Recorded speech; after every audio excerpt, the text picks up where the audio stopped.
DXDC Radyoman Report. Deserve na deserve. Kini ang sagad komento sa mga nagsaksi sa Leo's Awards sa PBA 47 season sa Smart Araneta Coliseum sa Cubao, Metro Manila kagabi. Human nga gideklarang 7-time most valuable player kun MVP si Junmar Fajardo. Bisdak gikan sa Cebu ug San Miguel Beerman player.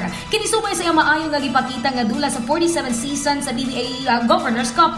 Samtang kagabi, personal usab nato nasaksihan ang opening ceremony ug ang pagsugod sa 48 season sa PBA Commissioners Cup.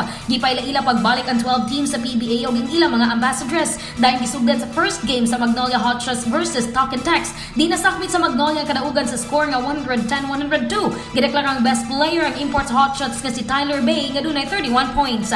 Mao pa lang nakaschedule nga dula kagabi og sundan kini karong Miyerkules, Blackwater versus Converge and Meralco versus Rain or Shine.